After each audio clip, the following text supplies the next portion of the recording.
اتفضل يا عبود، اتفضل. ترى بقى ايه هي الفكره العبقريه اللي ما كنتش عايز تقول لي عليها قدام زمايلك وحبيت نبقى لوحدنا؟ اتفضل. ما اقدرش اقول لك انها عبقريه، هسيب الحكم لحضرتك، بس هي فكره اكيد غير مسبوقه. بس على ما تكونش هتعمل لي فيلم هيبتدي من نهايته لاوله، ولا يكون هيتعمل مثلا فيلم مايل ولا بالمقلوب؟ حضرتك لمست نقطه مهمه جدا. اغلب محاولات التجديد بتركز على الصوره، عشان كده انا قررت اقدم فكره غير مسبوقه تركز على الصوت. انت يا ابني مش كنت عملت فيلم ويسترن صامت باين؟ المره دي هعمل فيلم كله مؤثرات صوتيه، يعني هنشيل الكلام ونحط مكانه مؤثرات صوتيه. مش هما زمان في افلام الابيض والاسود كانوا بيهربوا من الرقابه باستخدام اللقطات البصريه، يعني بيحطوا لقطه اعصار، كنكه قهوه بتفور. انا بقى هشيل الكلام واحط مكانه مؤثرات صوتيه. ما هي فكره غير مسبوقه الصراحه، بس في بلاها. حضرتك كل الافكار الطليعيه اتقال عليها كده في الاول، بس لو اديتني الموافقه انا هبهرك. يا ابني واحده واحده عليا، فهمني الاول وسيب موضوع الانبهار ده عليا انا بقى. الفكره لازم تتشاف وتتسمع عشان تتفهم بالكامل، بس يعني مثلا حضرتك بدل ما احط كلام غاضب للبطل احط مكانه زئير الاسد. وبدل ما نسمع صوت اتنين بيقولوا كلام حب لبعض، نسمع صوت زقزقة العصافير. الله عليك يا فخر العرب. انا كنت متاكد ان حضرتك هتفهمني.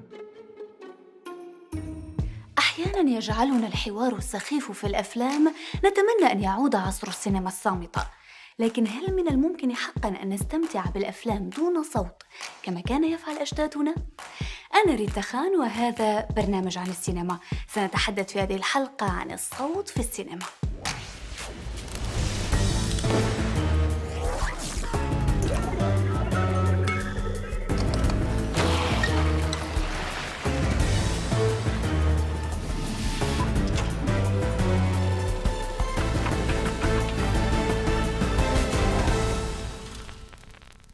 عايزك تسجل لي صوت الموج موجه موجه. على عكس ما يعتقده الكثيرون، ظهر الصوت مع الصورة منذ بداية الصور المتحركة، حين حاول العالم الأمريكي توماس أديسون دمج جهاز الفونوغراف بجهاز عرض الصور المتحركة زوبراكسيسكوب. لكن محاولته لم تصلح لعرض الفيلم في قاعات السينما، لأن البوق الذي كان يستخدم لتوصيل الصوت كانت قدرته على تكبير الصوت ضعيفة. فلجأ صناع السينما إلى العزف الحي للموسيقى وتقليل الحاجة إلى الحوار ليصبح جملاً مكتوبة تعرض بين المشاهد.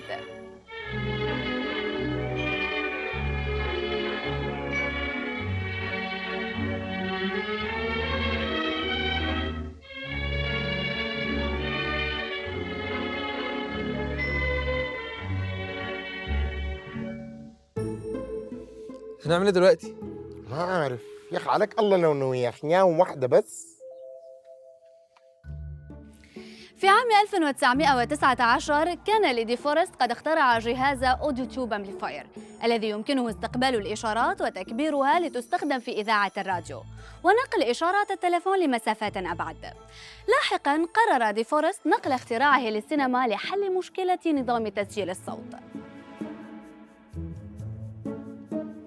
بحلول عام 1922 كان قد افتتح في نيويورك شركة لإنتاج الأفلام القصيرة التي تنوعت ما بين السينمائية، أجزاء من عروض مسرحية، خطابات للرؤساء والزعماء، أو حتى ما يشبه ستاند اب كوميدي في أيامنا. وخلال 4 سنوات كانت الشركة قد أنتجت ما يزيد عن 1000 فيلم تم عرضه في أكثر من 34 دار عرض سينمائي على الساحل الشرقي. بينما كانت هوليوود في الساحل الغربي تجني الأرباح الطائلة من الأفلام الصامتة دون حاجة لحل مشكلة الصوت، لكن كل شيء تغير حين دفعت ظروف استوديو وورنر براذرز إلى تجربة ذلك الاختراع. ما دام الزول كده ما طايقه، نقوم نعمل شنو؟ أول ما يجي خش نخليه دي كف، ومنا ناخد صوت الكف السينمائي الشهير اللي الناس كلها بتحبه. احنا عايزين شغل مش تقليدي. ناخد صوت الكف السينمائي غير تقليدي، ومنا نكون خدمنا السينما خدمة عظيمة. طيب ايه رأيك نركز في المشهد ونسيب موضوع الصفعات والركلات ده لبعدين؟ عايز مشاعر، عايز حيوية في المشهد. كان استوديو وورنر يعاني من شبح الإفلاس ويحلم بالعودة إلى الصدارة، فكان الصوت فرصته الأخيرة بما يتطلبه من بناء استوديوهات الصوت ودفع تكلفة إعداد دور عرض تستقبل الأفلام الجديدة بمعدات حديثة ومكلفة، والبحث عن نجوم قادرين على الأداء الصوتي. في في مايو من عام 1927 بدأ إنتاج فيلم سيغير شكل صناعة السينما في العالم، The Jazz Singer. لم يكن بالفيلم حوار، وإنما موسيقى تصويرية فقط وبعض اللوحات المكتوبة المعبرة عن حوار الشخصيات، إلا أن آل جولسون ارتجل كلمات غناها لوالدته وأبقى عليها المنتجون.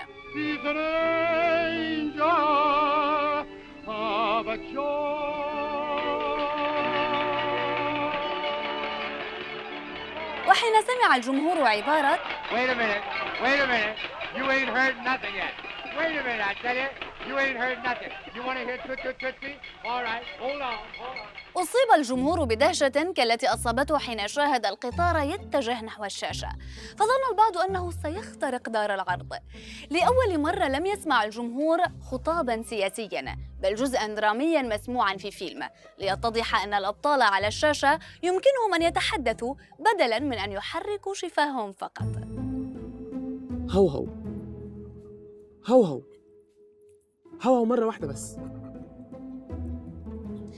بعد النجاح الساحق للفيلم وتكرار الجمهور لمشاهدته بوصفه أعجوبة، أنتج استوديو وورنر عام 1928 أول فيلم يظهر فيه صوت الأبطال متزامناً مع الصورة، ليصبح السائد في هوليوود ويبدأ عصر السينما الناطقة المستمر حتى الآن.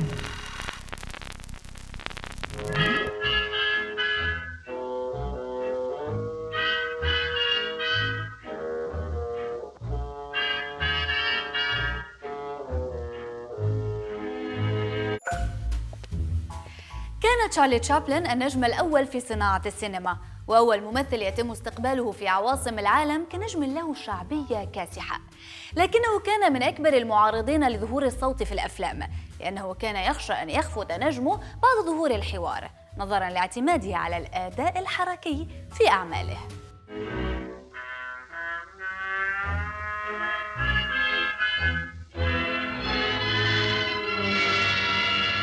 ليقدم في عام 1931 فيلمه الصامت الطويل سيتي لايتس، رغم كل ما مورس عليه من ضغوط لتقديم فيلم ناطق، وأصر على ميزانية ضخمة بلغت $1.5 مليون، وعلى عكس المتوقع نجح فيلمه نجاحاً كاسحاً وأصبح من أفضل أفلامه. في عام 1936 حين عاد تشابلن بفيلم مودرن تايمز، وفيه قدم أغنية غير مفهومة الكلام تغنيها شخصية المتشرد الشهير في أحد الاستعراضات، ليسمع الجمهور صوته لأول مرة.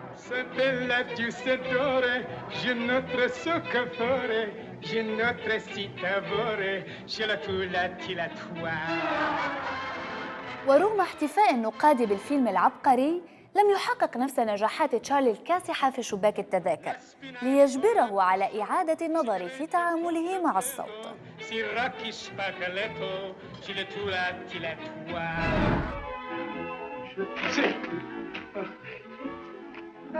Good evening. Good evening.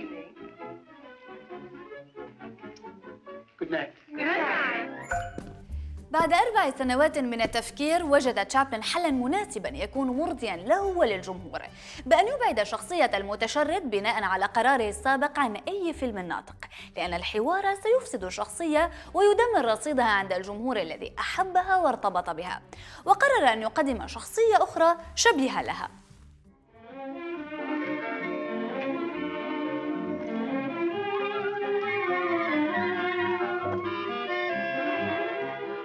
قدم تشارلي في عام 1940 الفيلم الناطق The Great Dictator، ولعب فيه شخصيتين، الأولى لحلاق بسيط كبديل لشخصية المتشرد الشهيرة، ليعرض من خلالها أداؤه الحركي الشهير، وشخصية الدكتاتور الناطق المحاكية لشخصية الزعيم النازي أدولف هتلر.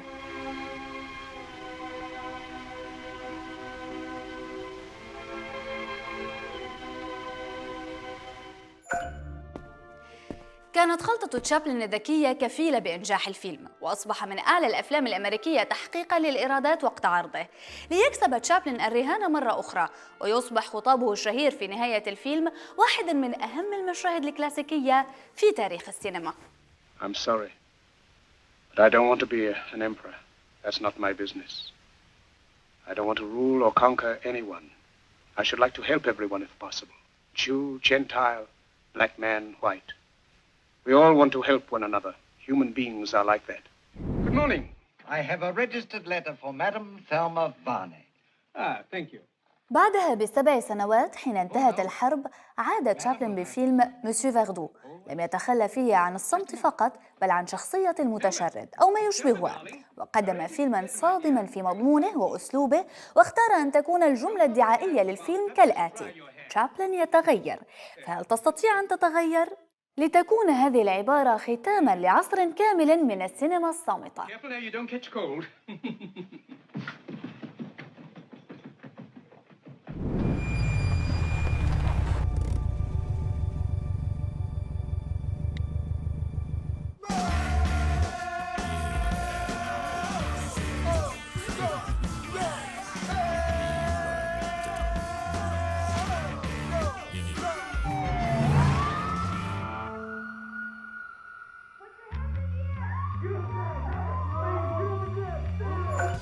من أهم أدوار شريط الصوت في الفيلم المكون من المؤثرات الصوتية والموسيقى التصويرية خلق الإيقاع المناسب لكل مشهد لتعزيز تفاعل المشاهد مع ما يراه. إدغار رايت من أهم المخرجين الذين نجحوا في خلق هذا الإيقاع.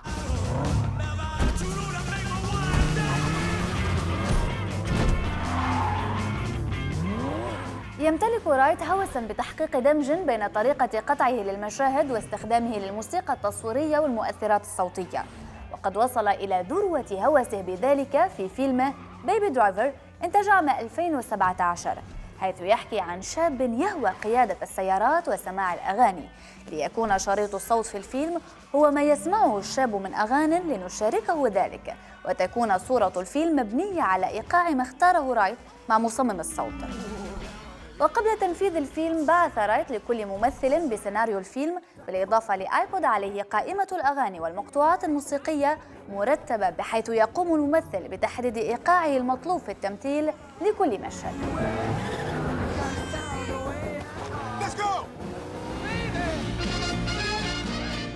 في المشهد الافتتاحي للفيلم نجد البطل ذاهباً لإحضار القهوة وهو يستمع إلى أغنية هارلم شافل باي بوب أند إيرل من عام 1963 متحركاً على إيقاعها، وعند وقوفه في المقهى ينزع السماعات من أذنه اليمنى. Can I take your order? Yeah. I'll have 4 black coffees, medium. تم تصميم شريط الصوت بحيث تتوقف الأغنية في هذا الجانب بينما تستمر على الناحية اليمنى عند عرض الفيلم في السينما أو مشاهدته على الأجهزة ذات نظام الصوت الثنائي ليتوزع الصوت. الأغنية مستمرة على الناحية اليمنى للمشاهد، بينما في اليسرى نسمع الحوار. Name? Baby. Baby? B-A-B-Y, baby. The picnic shoulder is a favorite of those who enjoy the smoking of pigs. The center cut loin, the double cut pork chops, baby back ribs, and the serrano ham. On the back leg, of course. All delicious. Delicious. And of course... في هذا المشهد نبدأ بحوار بين الشخصيات تنصت فيه للموسيقى التي يسمعها البطل في الخلفية.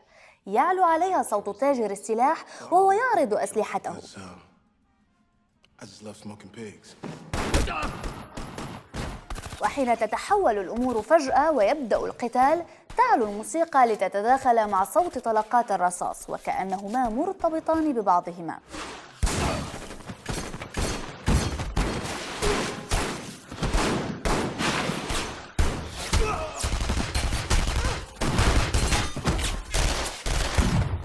ينتهي المشهد حين يتوقف الرصاص والمقطوع معا في نفس التوقيت مع زفير البطل وهو ينفث دخان سيجارته الوهمية، وكأنه أنهى القتال والعزف في الآن نفسه. ولم يكن غريبا طبعا أن يتم ترشيح الفيلم لأوسكار أفضل مونتاج صوت وأفضل مزج صوتي وأفضل مونتاج.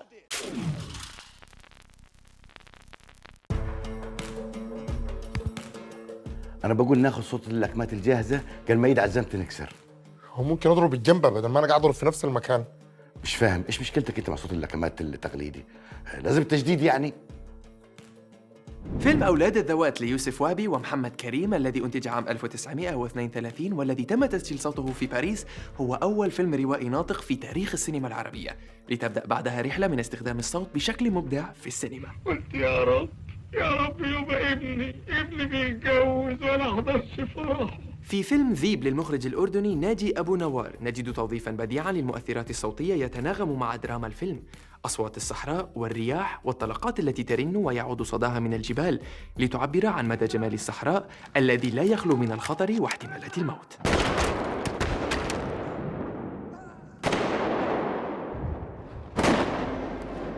تتناغم المؤثرات الصوتية مع الموسيقى التصويرية التي تقدم في بعض المشاهد أصوات كورال تشبه عواء الذئاب المتجولة بحثاً عن فريسة، أو توحي بطقس جنائزي مقبض يعبر عن البيئة القاسية لأحداث الفيلم. وش هذا؟ حمار من حديد. وش؟ شوفوا. صوت الأنفاس اللاهثة مؤثر صوتي بسيط اختار المخرج محمد خان أن يبدأ به فيلم الحريف لنسمع بطله فارس وهو يلهث في بداية الفيلم، وفضل أن ينهي به الفيلم كذلك مصحوباً بجملته الشهيرة زمن اللعب راح. مش هتلعب تاني يابا صحيح؟ خلاص يا بابا، زمن اللعب راح. لينقل لنا ببراعة معنى صراع البطل المستمر دون أن يجد فرصة للراحة والتقاط أنفاسه. ايه رأيك؟ زي اي صوت بحر عادي يعني. انت ما شايفه اي حاجه جديده في الصوت هذا؟ انا بقول يعني يمكن شويه البحر حزين. يا ابني يا حبيبي انت وياه، ارحموني باحساسكم. مع اي هبل انت وياه، مع اي هبل. في أفلامه برع المخرج رأفت الميهي في استخدام شريط الصوت لنقل روح الفانتازيا التي اشتهر بها معبراً عن عبثية الواقع. نرى ذلك حين يستخدم أصوات البحر داخل الزنزانة للتعبير عن ما يحظى به المسجون الفاسد من دلال داخل محبسه. آيس كريم كلو كلو. آيس كريم كلو كلو. أو حين يختار بشكل ساخر تشغيل موسيقى شهرزاد للمؤلف الموسيقي كورساكوف داخل المحكمة، وهو ما أزعج الممثلة إسعاد يونس لأنها لم تفهم ما الذي يفكر به رأفت الميهي حين طلب منها أداء بشكل معين، ليضيف بعد ذلك موسيقى كورساكوف. كنا يا فضيلة القاضي مستورين، نفطر فول ونتغدى فول.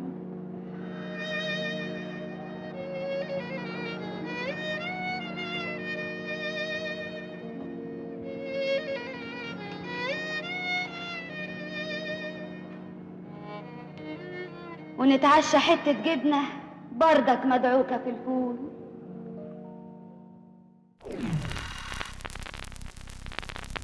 مع ظهور الصوت في السينما تراجع الصمت تماماً وسط الاحتفاء بالحوار والموسيقى التصويرية والمؤثرات الصوتية، لكنه عاد مرة أخرى إلى السينما بشكل فني وليس بسبب مشكلات تقنية، ليكون له دوره التعبيري المهم.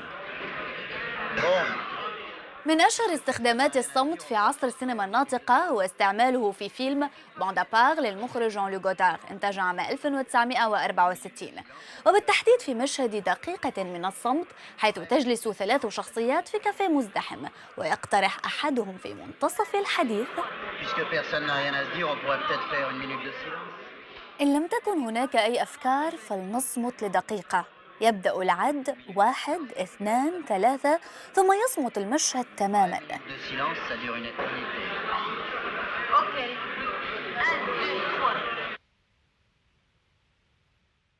يتوقف ال3 عن الحديث وتهدأ ضوضاء المكان. في دقيقة كاملة من السكوت تجعلنا نتأمل في كل التفاصيل ونفكر في كل ما حدث في الفيلم وما سيجري بعد دقيقة الصمت.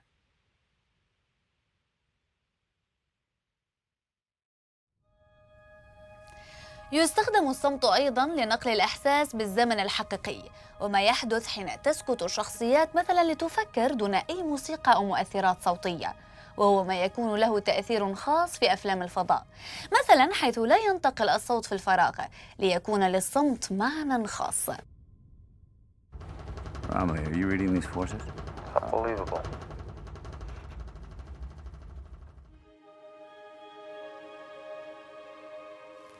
في فيلم انترستيلر يستخدم المخرج كريستوفر نولان شريط الصوت لتحقيق التطابق بين الصوت المسموع والصورة المرئية، وفي مشهد يحاول فيه البطل العودة إلى الأرض نسمع حوارا يدور لإقناعه بالتراجع عن قراره ومحاولاته تبرير ما ينوي فعله. Dr. Mann, listen to me. This is not about my life or Cooper's life. This is about all mankind. There is a moment. بعد أن ظلت أصوات الحوار والمؤثرات الصوتية والموسيقى حاضرة، تنفجر المحطة الفضائية فجأة، يختفي الصوت، ونلاحظ بدءاً من هذه النقطة مزجاً بين الأصوات داخل المشهد، الصمت والحوار القصير والموسيقى والمؤثرات الصوتية للأجهزة والمحركات، لتصبح حواسنا بعد ثواني الصمت في لحظة الانفجار أكثر انتباهاً لكل الأصوات التالية في واحد من أفضل مشاهد الفيلم. Cooper, what are you doing? Docking.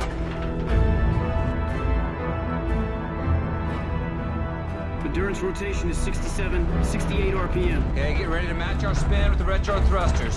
It's not possible. No, it's necessary. بعد أن تتصاعد الموسيقى موحية بالمجازفة التي ستحدث من أجل اللحاق بالمحطة والاتصال بها، وبعد وصوله لذروة نجاح المجازفة تختفي كل الأصوات فجأة.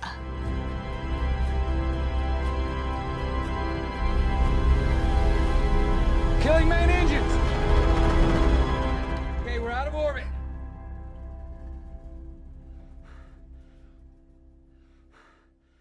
استخدم الموسيقار هانز زيمر إيقاعاً في هذا المشهد يتكون من 60 نوتة موسيقية في الدقيقة الواحدة ليعبر للمشاهد عن مرور الوقت.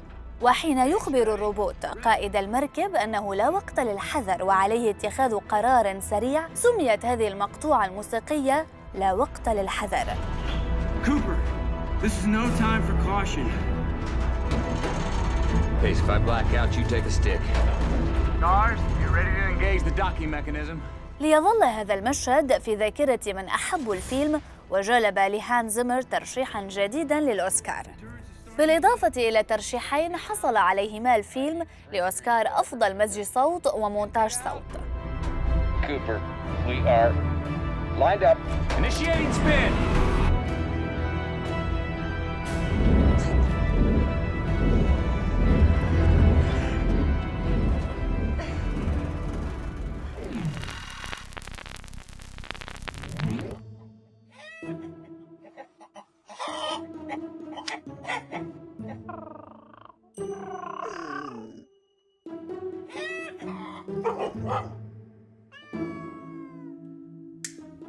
ها، إيه رأيك؟